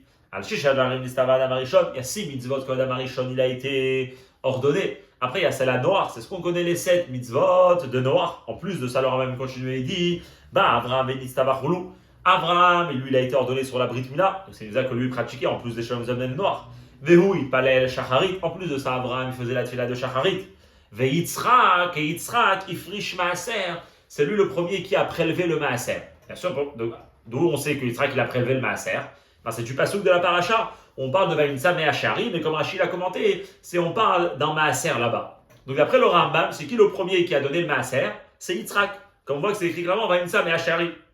Ici, le Ravad, il pose une question, il dit Ayaraoul Lomar, ça serait plus approprié de dire Veu Avraham ifrish maaser, que c'est Avraham qui a été mafrish le maaser. Donc il y a une marloquette, est-ce que Avraham ou pas, il a donné le maaser? D'après le Rambam, le premier c'est Yitzhak, comme ça c'est écrit clairement dans la Torah, mais alors on verra. Et par contre pour Avraham, il ne donnait pas le maaser. Par contre, d'après le Ravad, même Avraham, il donnait le maaser. Ou bien vous mefarshim. Et les Nosekelim, les commentateurs du Rambam expliquent chez Nechlek ou Rambam Ravad, et puis Rouge Vaïtan Loma Samikol, chez Nema Bavram, que la machaloquette entre le Rambam et le Ravad, c'est comment comprendre le passage Vaïtan Loma Samikol. Après, il s'écrit Vaïtan Loma Maaser dans l'histoire d'Avraham. Comment ça se fait? D'où elle vient la machaloquette entre le Rambam et le Ravad? Est-ce que oui ou non Avraham a donné le Maaser? C'est parce qu'en fait, ça va dépendre comment comprendre le passage Vaïtan Loma Maaser Mikol. Les filles à Rambam, d'après le Rambam, Naga Vaïtalo Maaser Mikol, Lo Haïta Begeder Afrashat Maaser, qui est mitzvat Maaser Shalachem Matan Torah. Le Rambam il comprend que quand on parle dans la Torah, qu'Abraham va donner un 10e à Melchitzedek, c'est vrai que c'est Abraham qui a donné, mais on ne parle pas du tout ici d'un Maaser comme la mitzvah de Maaser qui va exister après le don de la Torah. Comment ça se fait? Tout simplement, qui est na Maasrot Noagot et la Begdule Karkashelo, parce que la mitzvah de Maaser existe uniquement dans des choses qui poussent de la terre. Abraham, là-bas, on est dans une histoire qu'il n'est pas du tout avec des choses qui poussent de la terre, il est avec le butin, il est avec des matières, le kesef, le zav, il est avec plein de choses. Donc d'après le Rambam, c'est pas du tout un passou qui parle de Maaser. Alors c'est quoi Vaïtelno Maaser? De quoi il a donné? Et là, il y a Zerak Maaser Minashalal Shebal Ayado. Le Rambam va comprendre, qu'on a dit au début de la Sikha, que ici on parle uniquement qu'Abraham il va donner un 10e du butin qu'il a reçu. Alors bien sûr, il y a la question, parce qu'on a dit d'après le Pshat, ça a l'air qu'Abraham il n'a pas du tout voulu donner, il n'a pas du tout voulu garder quelque chose pour lui de ce qu'il a pris chez Sédom. C'est toute une question, on ne va pas rentrer dedans. En tout cas, le Rambam, il a une lecture du passou qui est que quand Abraham il donne le maaser, il donne pas du tout le maaser de tous ses biens qui lui appartenaient. Ça, il n'a pas donné le maaser, il n'est pas chayav. C'est uniquement dans Guidoulé Karka, dans ce qui pousse de la terre. Et quand la Torah nous parle, lui, d'un maaser qu'Abraham il a donné, c'était uniquement le maaser de ce qu'il avait récupéré quand il a gagné les 4 rois. Ou comment chez Bier Agaon Ragachovi, et comme le Ragachover il explique, chez les Shitat Arambam, Maya Maaser, Bedugmat Mitzvat Trumat Ameches, Menashaviv Amalkoach, chez la Krichou Bemilchemet Midian, Shaita Mitzvah chez Ena Noeget le Dorot. Que cette mitzvah-là, que ce comportement qu'Abraham il a eu de donner le Maaser de tout ce qu'il a gagné à la guerre, ça nous rappelle un peu la mitzvah qui s'est passée quand les Juifs ils sont partis faire la guerre contre Midian. Après tout ce que les filles de Midian ils sont venus, ils ont entraîné les Juifs à la Avera. Dans la parashat Matot, on apprend comment les Juifs vont aller faire la guerre contre Midian. Et quand ils reviennent, ils ont récupéré énormément de biens. Et là-bas, c'est écrit qu'ils ont donné, ils ont prélevé quelque chose et ils ont donné ça au Kohanim, à Moshe Rabbeinu. Toute l'histoire là-bas commence à raconter. Le Rambam il dit, d'après la chita du Rambam, comme ça en tout cas ils vont expliquer les commentateurs du Rambam, et ben lui il comprend que Vaïtenlo Maaser, c'était Maaser justement du butin, c'est comme cette mitzvah-là. Alors, c'est une mitzvah qui appartenait que chez Abraham, parce que d'aller en guerre et quand on gagne quelque chose, de donner un Maaser au Kohen, c'est pas une mitzvah qui est Noéget les Dorot, c'est pas une mitzvah que nous on a cette mitzvah-là aujourd'hui, c'est un comportement spécial qui était dans la guerre de Midian, et ce comportement-là c'est aussi ce qu'Abraham il a eu. Mais en tout cas, Vaïtenlo Maaser, c'est pas du tout un pasouk qui est lié avec la mitzvah du Maaser. Ça, c'est comment le Rambam va comprendre ce passou. Par contre, après le Ravad, on parle lui là-bas de la mitzvah de Maaser, et Abraham va lui donner le Maaser. Donc ça, c'est la marloquette qui est entre le Rambam et le Ravad. Dans la vérité, dans les parenthèses, il va expliquer comment on peut comprendre après le Ravad qu'Abraham lui donne le Maaser, alors que la mitzvah du Maaser, c'est quelque chose qui existe uniquement dans ce qui pousse de la terre. Alors lui, il va donner deux explications pour comprendre la chita du Ravad. Yesh lomar, on peut dire comme ça. Aleph. Cette condition-là, que le Maaser existe uniquement dans ce qui pousse de la terre, c'est après Matan Torah.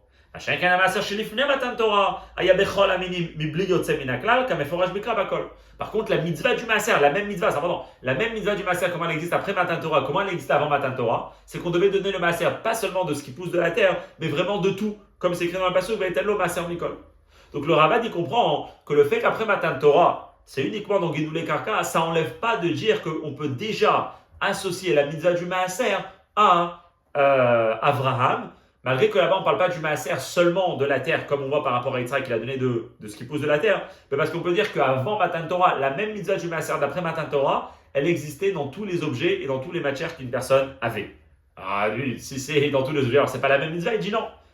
On voit qu'il y a certaines mitzvot que les avot ils accomplissaient et que ce n'est pas exactement dans les détails, dans la même forme que comment nous on accomplit après le don de la Torah. Il va donner des exemples.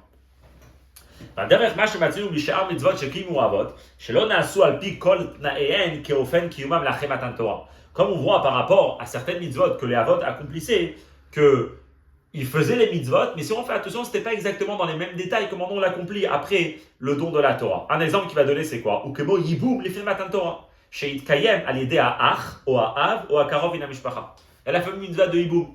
Chazve shalom, une femme qui se marie, qui meurt sans enfant, que là, elle a la mitzvah, d'après la Torah aujourd'hui, de se marier avec le frère du mari. Avant Matan Torah, on n'est pas obligé de le faire avec le frère. Vous pouvez le faire avec le père ou avec un autre proche. Et c'est ce qui nous explique toute l'histoire de Yehuda et Tamar, comment Yehuda il va se marier avec sa belle-fille. Parce que puisque Tamar elle s'est mariée avec ses enfants ils n'avaient pas d'enfants. Donc il y avait la mitzvah du hiboum. Avant Matan Torah, la mitzvah du hiboum, elle peut être faite même avec le père. Qu'est-ce qu'on voit de là? Les mêmes mitzvot d'après Matan Torah, avant Matan Torah, ils changent un peu les détails. Donc on peut apprendre que pour le Ravad, c'est pas un problème de voir qu'Abraham, il a accompli la mitzvah du Maaser, même avec des choses qui ne poussaient pas de la terre. Parce que dans ce détail-là, effectivement, avant Matan Torah, c'était un peu différent. Ou bien on peut apprendre comme ça, ou bien on peut apprendre d'une autre manière, qui est très simple. De quel Maaser on parle? On ne parle pas du Maaser des récoltes, on parle du Maaser, comme on a dit au début, le Maaser de la mitzvah de la Zaka. Bête, Maaser d'Abraham, le Maaser d'Abraham, Ayal Derech Maaser Ksafim, c'est un peu ressemblant au Maaser qu'on doit donner sur de l'argent. Que quoi? Même si on dit que donner du Maaser, c'est uniquement des Rabanan, donc c'est toute une marloquette qu'on ne rentrera pas maintenant. Mais il y a une question, est-ce que le 10e qu'on doit donner de l'argent, c'est une mitzvah de la Torah, c'est une mitzvah des Rabanan? Même si on dit c'est des Rabanan, et alors Abraham il a accompli la mitzvah du Maaser. Il est maintenant Saflekar Shevaishmor Torotai, c'est la vie Torah Shebealpe. C'est que Abraham s'écrit Vaishmor Mishmarti, Mitzvotai, Chukotai, Vetorotai dans la parasha Toldot. Et là-bas, on dit qu'il a accompli Torah Shebalpe. Et comme il explique en bas, on peut parler que c'est les mitzvot des Rabbanan. Donc Abraham, il accomplissait aussi les mitzvot des Rabbanan. Arechiyuv faisait ce devoir-là de donner la mitzvah du maaser de la tzedaka, yesh lo shayachut le mitzvat maaser v'utotza memena. C'est vrai, comme pour lui c'est lié avec la mitzvah de la tzedaka, mais c'est pas complètement dissocié de la mitzvah du maaser qui existe dans le 10e de la récolte et dans le 10e de la récolte. Pourquoi? Demitamze yalif besifri din maaser ksafim mina katuv aser te aser. Ou les fichach mitzvat maaser bichlala mityacheset la nagal ve'etenlo maaser d'Avraham. On va rentrer dans tous les détails, c'est un peu long, mais en tout cas, dans la mitzvah de la Torah, de donner la mitzvah de la récolte, c'est écrit Aser te aser et kol tevuat zarecha dans Parashat Re'e. Ok, il y a un sifri qui est rapporté dans le Tosfot, qui ramène en bas, que lui dit de où on sait qu'on doit donner un 10e de l'argent du pasouk Aser te aser. Alors, toute une question, on leur avait discuté dans Chelek He. Est-ce que c'est le sifri va prendre de la Torah, pour la Torah elle parle de la récolte? Est-ce que c'est que une asmarta? En tout cas, on voit déjà, d'après ce sifri-là qui est rapporté dans le Tosfot, que la mitzvah du maaser de la tzedaka et la mitzvah du maaser de la récolte, c'est pas deux mitzvahs qui sont complètement différents. Je sais que le sifri, il a l'air d'apprendre de la mitzvah du pasouk, de la Torah, qui parle de la récolte, il nous parle de la tzedaka. Donc ça va pas être un problème de dire que la mitzvah du maaser de Abraham, qui était fait pas seulement sur la récolte, même sur d'autres choses, sur des biens de Abraham, elle est liée de façon générale à la mitzvah du maaser. C'est pour ça que le Ravad, il peut comprendre que le pasouk de Vaïtenlo maaser mikol parle lui de la mitzvah du maaser. Et donc ça, c'est la marloquette qu'on a entre le Rambam et le Ravad. Est-ce que le pasuk de Vaïtenlo maaser mikol, on peut le comprendre que c'est la mitzvah du maaser ou non? D'après le Rambam, ça n'a rien à voir. Donc c'est pour ça qu'il ne dit pas que Abraham, il friche maaser. D'après le Ravad, il a une compréhension du pasuk de Vaïtenlo maaser mikol, qu'on parle lui de la mitzvah du maaser. Oh, cette marloquette-là, elle va très bien nous expliquer qu'est-ce qui va pousser les différences entre le Midrash et Rashi, de comprendre quelle était la question de Esav. Dans les mots. Alpisé, selon ce qu'on voit, comment comprendre? Est-ce que le pasuk Vaïtenlo maaser mikol, est-ce qu'on peut parler d'une mitzvah de maaser déjà chez Abraham ou pas?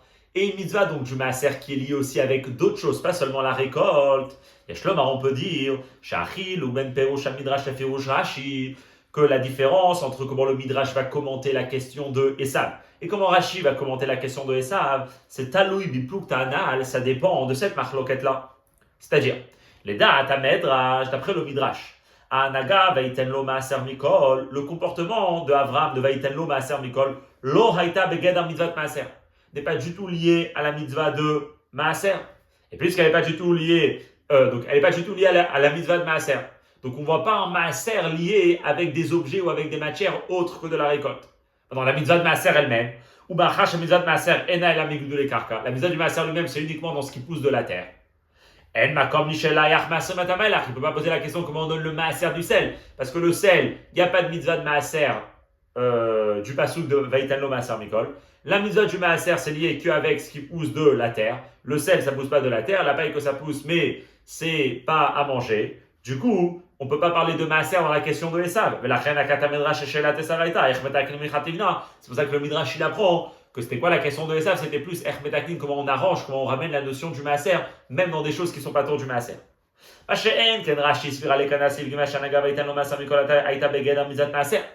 Par contre, Rashi, lui, comme on a expliqué dans le Seif Gimel, il comprend, comme le Ravad, que le pasuk Vaïtenlo maaser mikol, il parle de la mitzvah du maaser, ou bien il parle de la mitzvah du maaser, du mitzvah de maaser spécifique, mais qui est quand même lié avec la mitzvah du maaser d'après, ou bien il parle de maaser ksafim, qui est lié aussi avec la mitzvah du maaser de la récolte. En tout cas, il y a la mitzvah de maaser qui existe dans le pasuk Vaïtenlo maaser. Et là-bas, de quoi on donne le maaser? Ou machash maaser nitan mikol, et puisque le maaser il le donnait de tout, aremata yesh muvan leshela, il y a un sens dans la question de Esav. Et ach maaser netamelar ve'ateven. Et ça, il voit que c'est lui chayav de maaser, mais lui il a une question qui va montrer comment il est très médagdek b'mizot, donc il pose comment on donne le maaser. Est-ce que selon la valeur actuelle à part entière du sel et de la paille, ou bien dans leur valeur quand on va les utiliser dans quelque chose?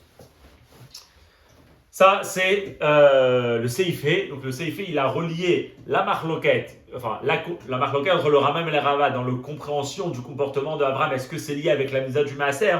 C'est ce qui nous a expliqué. Qu'est-ce qui va pousser le Midrash et Rashi à expliquer différemment comment chaque détail est vraiment précis. Chacun, il a sa façon de comprendre les psukim et donc de comprendre comment Esav, il essayait de ruser son père. Ok.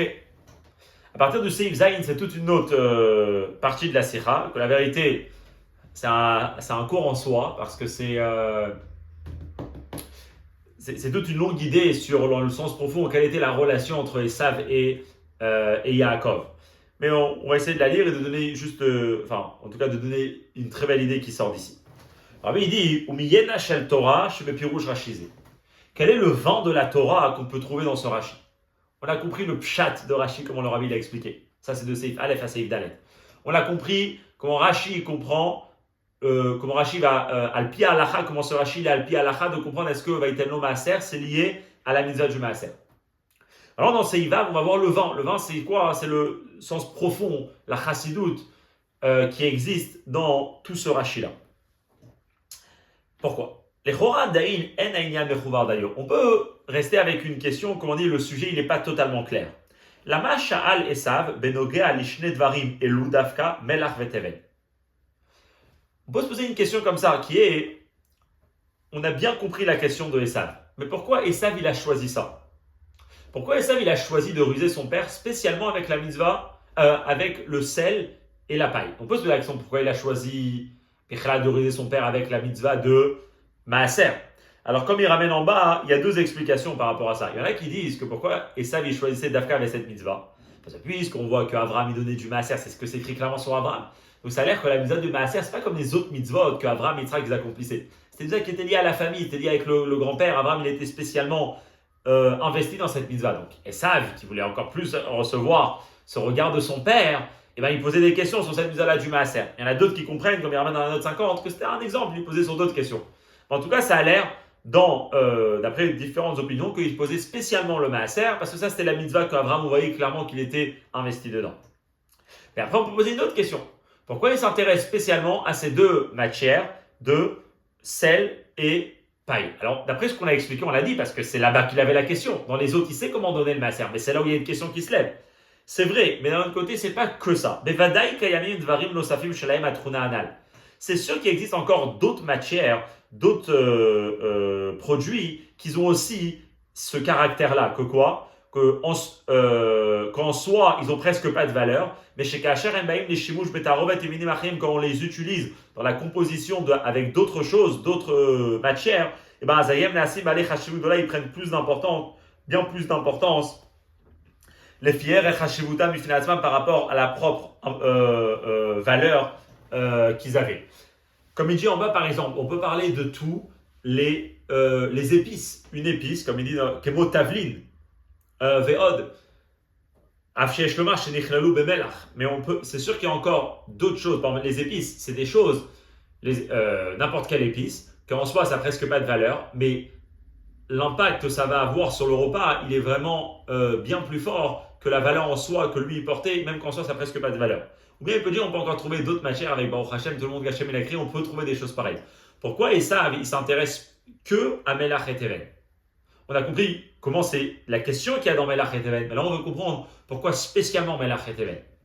Alors, ça, il n'y aura pas de question Alpi Pshat, mais il va donner plus une réponse spirituelle Alpi Chassidut. Vabi ou Rapidimi Vazé, voilà l'explication profonde à qu'est-ce qui est intéressé dans cette relation-là, dans ce dialogue entre Esav et Yitzhak, spécialement le sel et le miel.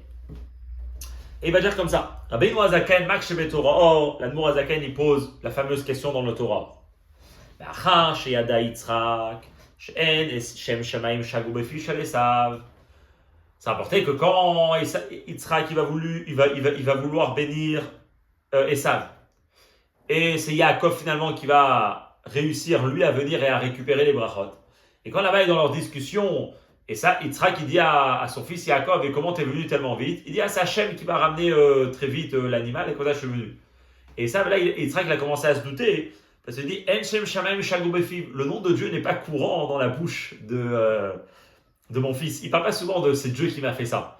Donc Yitzhak, c'est quoi le regard qu'il avait d'Esav? C'est quelqu'un qui n'a pas le En Shem Shamayim Shagu Befiv. Si c'est comme ça, comment on peut dire que Esav il a réussi à ruser son père en lui posant les questions, mais comment on donne le maaser de la paille, comment on donne le maaser du sel? A priori, Esav il connaissait son fils Esav. Ça c'est la question de l'Admor Hazaken. Ou Beshiv, l'Admor Hazaken il répond.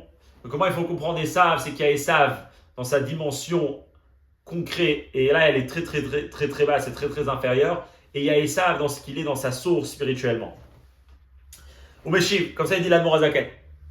Chez Esav, Kefishiou Baolam Hazeh Atachton Umitzad Pnimiyut En Shem Shamayim Shagou Befiv. Esav, comment il est dans ce monde inférieur, comment il est profondément, comment il est, qui il est concrètement. Le nom de Dieu n'est pas courant. Courant, ça veut dire qu'est-ce qui lui vient naturellement, effectivement. Esav, dans sa personne, concrètement, il n'était pas comme ça. Aval Esav, Kefishiou Bechancho. Esav, comment il existe dans son Shoresh, que ça c'est quoi? C'est Amakif Alav Ilmala. Sa source, son origine, de où Esav vient, que ça c'est quelque chose qui n'est pas à l'intérieur de lui, mais qui est lié avec lui, c'est de façon de Makif. Ariou Madregana Ali Bigdusha, et ça il représente un niveau qui est très élevé dans la Gdusha. C'est pour ça qu'on peut dire que Recha de Esav, Beitfoy de Yitzhak, le Targum Yonatan Ben Uziel, il dit qu'à la mort de Esav, lorsqu'il a été tué devant Meharat Amarpela par le petit-fils de Yaakov, par Hushim, parce qu'il voulait empêcher Yaakov d'être enterré, ben là c'est écrit que la tête de Esav, elle s'est séparée du corps de Esav, et elle a roulé jusqu'à qu'elle a été enterrée, et elle a roulé dans l'endroit où Yitzhak il était enterré. Donc on parle que c'est qui Esav, c'est que sa tête, elle est liée avec Esav, avec Yitzhak. Et qu'est-ce qu'on parle? Shorshosha Esav, Gvura Diklipa, ou Mi Yitzhak, Gvura Dikdusha. On dit qu'en réalité, dans Esav, il y a qui il est concrètement en bas, c'est la Gvura Diklipa. Mais Esav, comment il est dans sa tête, comment il est dans son origine, dans sa source, alors là, il représente qui? Il représente la Gvura de la Gdusha, il fait un avec son père Yitzhak. Ou Mitzad Bechinat Amakif, Esav Shoalech Maasenet Ataven. Et c'est Mitzad ce Makif que Esav lui posait les questions comment on donne le Maaser. Pour être dans le langage plus courant, Esav c'était quelqu'un, malheureusement, il souffrait de ça, de quelqu'un qui a un énorme potentiel, qui peut aller très très loin, qui a une très grande Gdusha, mais malheureusement, concrètement, il est amené à des challenges énormes par cette grande énergie qu'il a, et donc il ne sait pas du tout comment gérer ça. Malheureusement, Esav, il va mal finir, mais son potentiel, il était énorme. Donc on dit, Esav, dans son potentiel, dans son shoresh, il pose des questions, mais ça ne lui vient pas dans son langage courant, parce qu'il n'arrive pas à canaliser toute cette énergie qu'il a, et à bien l'intégrer pour pouvoir réussir à faire un avec son shoresh. Et donc ça, c'est Esav. Ça, c'est malheureusement la tragédie d'Esav, où il y avait cette déconnexion complètement entre qui il était potentiellement et qui il était concrètement. D'ailleurs, c'est ce qui nous explique, si on voit comme ça Esav, comment c'est que Yitzhak, il est quoi? Il est bête. Yitzhak, il ne sait pas que son fils Esav, c'est un dangereux, c'est un bandit, tous les avérotes qu'il fait. Pourquoi Yitzhak, il cherche à donner des brachot à son fils Esav? Mais c'est justement parce qu'il connaît, et parce qu'il connaît très bien. Il connaît très bien que c'est vrai qu'il a ce côté très bas, mais il connaît le potentiel qu'il a chez lui.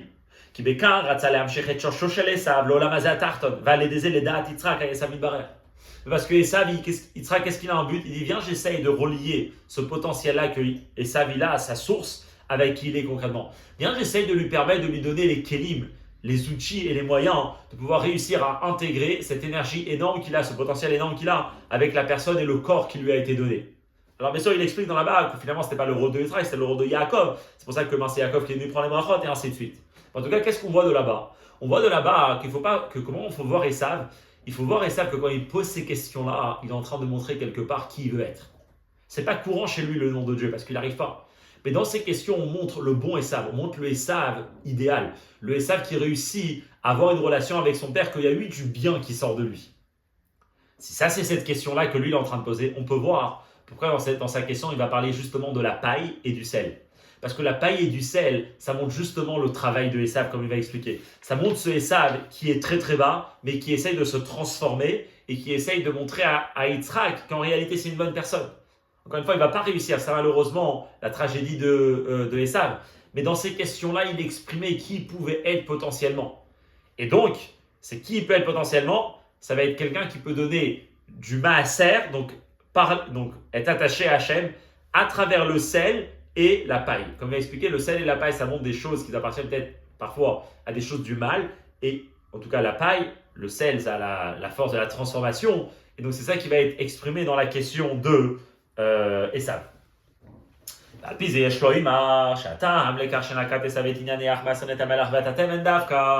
C'est quoi la raison que Esav, il va parler de comment on donne le maaser, spécialement du sel et de la paille, ou mipne, c'est parce que chez Adavar Meramez al-Biruro, donner le maaser de la paille et du sel, c'est ce qui exprime l'idéal de ce que peut être Esav. L'idéal d'une personne qui lui a donné des très grandes forces, mais que malheureusement, il est amené à avoir un Yetzer Hara très fort, mais que lui doit réussir à transformer et à raffiner sa personne pour réussir à créer quelque chose de très fort à l'intérieur de lui et pour l'ensemble du peuple juif. Et ça s'exprime à travers donner du sel et de la paille. Pourquoi? Mais bon, Chassidut, c'est expliqué dans la Chassidut, c'est basé sur un mamar de l'Admor Azaken dans le Torah, dans l'écoute de Torah, il ramène en bas. Shemelach que le sel, ou Shoresh Kol HaGvurot. Sans entrer dans tous les détails, le sel, c'est lui qui est à l'origine de tout ce qu'on appelle les forces de la Gvura. Et Sam lui-même, il appartient aux forces de la Gvura, malheureusement, c'est la Gvura de la Klippa. Mais le miel représente cette capacité d'être à la source de toutes les forces de la Gvura. Si le sel, c'est la source de la Gvura, on voit que le sel, il a une force spéciale. Là-bas, tout un mamar, il explique, il dit, pour cachériser une viande, donc pour faire sortir le sang de la viande, on utilise le sel. C'est quoi le sang de la viande? La viande, des fois, ça va être la matière. Le sang, ça va être la vitalité qui est là-bas. Le sel, il a la force de récupérer toute cette énergie qui était perdue dans l'animal, dans la klippa, parce que le sel, il représente la source de tous les gvurot. Et pour réussir à agir sur les gvurot, il faut aller dans le shoresh, sans rentrer dans tous les détails. Donc le sel qui représente le shoresh de tous les gvurot, lui, il a la force d'avoir cet impact-là. Venim ça donc. Donc si c'est comme ça, donc comment donner le maaser du sel? À quoi on fait allusion? On fait allusion justement à comment Esav peut être raffiné. C'est qui Esav dans son idéal, dans ce qu'on aurait voulu qu'il soit, dans ce qu'Hachem aurait voulu qu'il soit, dans sa mission que Hachem lui a donnée. C'est quelqu'un qui réussit à bien utiliser le sel. C'est-à-dire, il réussit à être en contact avec l'animal, à être en contact avec le sang, que ça c'est son corps et son etc. qui lui a donné. Mais pourtant, lui réussit à être du sel. Il réussit à quoi? À transformer ça en bien. Ça, c'était la question qui était dans la bouche de Esav quand il était en connexion avec son makif, avec son potentiel très très positif et spirituel qui était à l'intérieur de lui. Derrière c'est pareil, un peu différent, il va dire, c'est un peu la notion de Me'asrin et Teven, de donner le maaser de la paille. Comme vous, Rabbi Chassidut, c'est expliqué dans la Chassidut, donc il ramène là-bas du bureau à Zohar, que qu'est-ce que c'est la paille? La paille, c'est les résidus des graines. Le graine, c'est l'intérieur, c'est l'essentiel. Et après, il y a tout ce qui est autour. Ce qui est autour, ce qu'on appelle les clipotes, l'écorce. Donc, qu'est-ce que c'est la paille? La paille, c'est la clipa. Ok. La reine des sages, et savent que lui, ça représentait la clipa. Il se vantait et il se disait comme quoi lui donnait le maaser de la paille. On ne peut pas entrer dans tous les détails, il y a plusieurs explications. Il y en a qui veulent expliquer que Esav, qu'est-ce qu'il disait? Lui, il peut réussir à donner le maaser, être attaché avec Hachem à travers la klippa. Parce qu'en confrontant la klippa, en réussissant à affronter et à travailler et à raffiner, à transformer la klippa, il pouvait bien travailler. Et ça, c'était la mission d'Esav. C'est pour ça qu'on lui a donné ce corps très très bas, avec ses envies et ses tentations très très difficiles pour réussir à les affronter et à les transformer. Donc on voit que spécialement dans ces deux aliments-là, dans ces deux produits, représenter le travail de Esav et que dans ces questions à Yitzhak, c'était justement son beau côté que parfois il se réveillait ou il montrait qu'il aurait voulu être mais que malheureusement il ne réussirait pas. Ça c'était dans le passé. Le rabbi termine et il dit maintenant on comprend le fameux passage qui est rapporté dans Ovadia. Là-bas, c'est écrit que quand Mashiach viendra, et là, le monde sera transformé, sera raffiné. Et donc, même Esav, on va réussir à le transformer. Qu'est-ce que c'est écrit? Vaya Bet Yaakov Esh. La maison de Yaakov, le peuple juif, ça va être du feu. Ou Bet Yosef, ça va être les Hava. Donc, le peuple juif, il va représenter une flamme de feu. Ou Bet Esav, et la maison de Esav, ça va être les caches, ça va être de la paille. C'est quoi le sens ici? Que Esav, ici, on le compare à la paille. Parce que Esav, c'est la klippa. Mais après une explication, ça va être consumé par le feu parce qu'il va être complètement transformé. Que ce soit comme ça très très prochainement dans nos jours, Biat Mashiach Tzidkenu, avec la venue de Mashiach, qu'on puisse vivre ces moments-là, et peut-être déjà maintenant, pour tout celui qui est resté jusqu'à maintenant, de cette belle sikha qui nous apprend que parfois une personne il est affronté à des grosses addictions, à des grosses tentations, et malheureusement ça peut être comme Esav, où il s'identifie par ça, il ne connaît pas le makif qui est au-dessus, et il ne connaît pas la mission que lui il est là-bas, parce que lui il a la capacité du sel, de réussir à affronter ça et à approcher la vie avec une sensibilité, et avec une santé et une pureté peut-être bien plus grande que d'autres personnes l'ont fait. Et ça, il n'a pas réussi, mais peut-être de nos jours, on peut lui s'investir dans ce travail-là, de réussir à aller à